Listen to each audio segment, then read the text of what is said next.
ہمارے ہاں جو قرآن کے نام پر اکیڈمیز ہیں یا لائبریریز ہیں، آپ سمجھتے ہیں کہ وہ کام کر رہے ہیں کہ ہمارے گھروں میں قرآن کا فہم، قرآن کو پڑھنے کا شوق، قرآن پر تحقیق کرنے کا شوق، پھر یہ آگے بڑھ کے سائنسدانوں تک، اور آگے جا کے انجینئرس تک، اور آگے جا کے تحقیق جو ہے وہ فلاسفرز تک، پروفیسرز تک جائے، اور قرآن کی اکیڈمیوں کا ایسا فائدہ ہو جو ہماری معیشت میں بھی نظر آئے، ہماری ٹیکنالوجی میں بھی نظر آئے، ہماری ایجادات میں بھی نظر آئے؟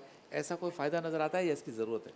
دیکھیں، ہمارے اکابر اولیاء علماء نے تو اس پر بہت کام کیا، لیکن بدقسمتی کے ساتھ اس کا ون لائنر جواب یہ ہے کہ دور حاضر کے اندر نہیں کر رہے۔ جنہیں جیسا کام قرآن پہ کرنا چاہیے، اداروں کے اندر، ممبروں پہ، مساجد میں، خطابوں میں اس طرح کام نہیں ہو رہا۔ یہ ایک حقیقت ہے، اسے ہمیں تسلیم کرنا چاہیے۔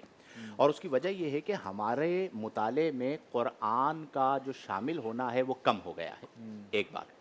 دوسری بات یہ ہے کہ دیکھیں، ہمارے ہاں ایک ترجیحی فرق آ گیا۔ ترجیحی فرق کیا آ گیا کہ میں نے خطاب کرنا ہے یا میں آپ کے سامنے بیان کر رہا ہوں۔ تو جب میری ترجیح یہ ہوگی کہ میں کوئی ایسا نقطہ بیان کروں کہ جو کسی نے بیان نہ کیا ہو، یا کوئی ایسی بات لے کر آؤں کہ جو بات بالکل منفرد ہو، اور اسی پر میں زور دے رہا ہوں اور میری ترجیح میں یہ شامل ہو، تو پھر قرآن فہمی کہاں سے آئے گی؟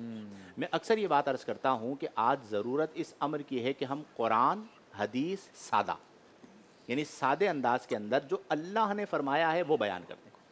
جو اللہ فرما رہا ہے، جو اللہ بتا رہا ہے، ہم وہ لوگوں کو بتا دیں۔ اب ہمارے یہاں فہم قرآن، فکر قرآن اور معانی قرآن پیچھے رہ گئے، اور زوائد یعنی اپنی باتیں زیادہ آ گئیں۔ تو اس میں دونوں طبقات کو، ایک تو ہم نے عوام کے حوالے سے گفتگو کی کہ عوام کو درس قرآن سے جڑنا ہوگا، کہ وہ قرآن سننے کے لیے آئیں، قرآن سمجھنے کے لیے آئیں، اور توجہ کے ساتھ اپنی عقل کو حاضر کر کے، اپنے اوپر تھوڑا جبر کر کے، آپ کو تھوڑی سی تکلیف ہوگی، بات کو سمجھنے کے اندر آپ کا دماغ لگے گا، ان تمام تکالیف کو برداشت کر کے قرآن سنیں۔ ان کے لیے یہ بات ہے۔ اور جو مدرس قرآن ہیں یا جو علماء ہیں جن کا کام قرآن کو بیان کرنا ہے، وہ قرآن بیان کرنے پر محنت کریں۔ یعنی مثال کے طور پر میں نے خطاب کرنا ہے جمعۃ المبارک کا، اب میں خطاب کی تیاری کر رہا ہوں، تو سب سے پہلے میری ترجیح کیا ہونی چاہیے کہ میں واقعات پر اپنی خطاب کی بنیاد رکھوں یا قرآن پر رکھوں؟ ویری سمپل، قرآن پر۔ سب سے بنیادی ماخذ قرآن ہے، پھر اس کے بعد احادیث صحیحہ ہیں۔ تو آپ جب خطاب کی تیاری کر رہے ہیں تو آپ اس میں ترجیح اس بات کو دیں کہ میں نے قرآن کو گویا کہ پی لینا جسے کہا جاتا ہے، اتنے واضح انداز میں سمجھ لیں، اور سمجھنے کے بعد پھر اتنے ہی واضح انداز کے اندر قرآن کو بیان کریں۔ آج ہمارے معاشرے کو اس کی بہت ضرورت ہے، اور کچھ لوگ اس میں کام بھی کر رہے ہیں۔ اچھا، اسی طرح جو ادارے ہیں، لائبریریز کا آپ نے ذکر کیا، آپ مجھے بتائیے کہ وہاں پر قرآن کی تفاسیر رکھی گئیں، وہاں پر تاریخی واقعات کی کتابیں رکھی گئیں، وہاں پر دیگر فنون کی کتابیں رکھی گئیں، ان میں قرآن کو لائبریری کے اندر کتنا پڑھا جاتا ہے؟ پھر ادارے کے اندر قرآن کو کتنا پڑھایا جاتا ہے؟ میں اس چیز کا بہت شدت کے ساتھ قائل ہوں، اور مطلب لوگوں کو سمجھاتا بھی رہتا ہوں کہ آپ اپنے نصاب کے اندر، اپنی گفتگو کے اندر، اپنے کلام کے اندر قرآن کو زیادہ سے زیادہ شامل کریں اور قرآن فہمی کی طرف آئیں۔ اب یہ الگ بات ہے کہ قرآن کو سمجھنا کیسے ہے۔ ہمارے یہاں کچھ جری لوگ آئے، انہوں نے کیا کیا کہ انہوں نے قرآن کے درس میں اپنی رائے کو شامل کر لیا، اور نبی کریم صلی اللہ علیہ وسلم نے فرمایا، قبلہ شاہ صاحب نے بہت خوبصورت بات کی طرف اشارہ کیا، خیط ابیض اور خیط اسود کے حوالے سے۔ اب قرآن کو کیسے سمجھنا ہے؟ قرآن کس پر نازل ہوا؟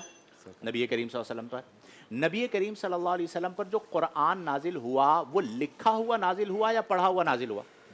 حالانکہ لکھا ہوا لوح محفوظ پر موجود تھا، لیکن نبی کریم پر جو نزول ہوا وہ پڑھا ہوا جبریل امین کے واسطے سے۔ پھر نبی کریم کے سینہ اطہر سے جو صدور صحابہ میں قرآن آیا، وہ بھی پڑھا ہوا آیا۔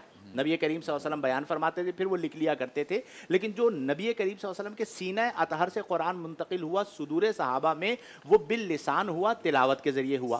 اب اس کا مطلب یہ ہوا کہ قرآن کے معنی کی تعیین میں سب سے بنیادی چیز ہے حدیث رسول، جسے ہم کہتے ہیں تفسیر قرآن بالقرآن، پہلا درجہ، تفسیر قرآن بالحدیث دوسرا درجہ. تفسیر قرآن اگر بر رائے ہے وہ کسی بھی صورت میں ہو وہ حرام ہے. اور آقا کریم صلی اللہ علیہ وسلم نے فرمایا کہ من قال فی القرآن برأیہ واصاب فقد اخطأ, کہ جس نے اپنی رائے سے قرآن میں کوئی بات کہی اور وہ بات درست بھی نکلی, فقد اخطأ, پھر بھی اس نے خطا کی. یعنی قرآن میں اپنی رائے کو شامل کرنے کی جو جرت ہے, اس جرت کو ہی آقا کریم صلی اللہ علیہ وسلم نے ختم فرما دیا. اس حدیث کا معنی یہ ہے کہ قرآن میں تم رائے یعنی تفسیر قرآن بر رائے نہ کرو. اب آج ہمارے معاشرے کے اندر کیا ہو رہا ہے کہ کوئی بھی قرآن کریم اٹھاتا ہے, جو قرآن فہمی کے بنیادی اصول ہیں, چونکہ قرآن نازل ہوا عرب میں, اور اس زمانے کی جو عربیت تھی چونکہ معجزے کے طور پر آیا, تو اس زمانے کی جو عربیت تھی اس کے تقاضوں کے مطابق آیا. اب آپ نے مذہب کو اختیار کیا, مذہب کو اختیار کرنے کے بعد 2-4 سال کے اندر آپ پرموٹ ہوئے, اس کے بعد آپ نے ڈائریکٹ کام کیا کیا کہ قرآن اٹھایا اور اس کا درس قرآن شروع کر دیا. اچھا, ہم نے آپ کو سمجھانا شروع کیا تو آپ نے کہا دیکھیں یہ جو مولوی ہے نا, یہ آپ کو قرآن پڑھنے ہی نہیں دیں گے, یہ آپ کو قرآن سمجھنے ہی نہیں دیں گے, وہ مخالف ہیں. ٹھیک ہے, یہ چاہتے ہی نہیں ہے کہ آپ قرآن سے جڑیں. ہم نے یعنی ہمارے اکابر نے قرآن کی جو تفسیریں لکھی ہیں انہوں نے زندگیاں دے دی ہیں. آپ ان تفسیروں کو سمجھنا چاہیں, پڑھنا چاہیں, آپ آسانی سے پڑھ نہیں سکتے. ایسے ایسے نکات بیان کیے, اور آپ یہ الزام لگا رہے ہیں کہ ہم قرآن سے توڑ رہے ہیں. ہم قرآن سے جو منع کر رہے ہیں وہ ان لوگوں کو کر رہے ہیں جو نااہل ہیں.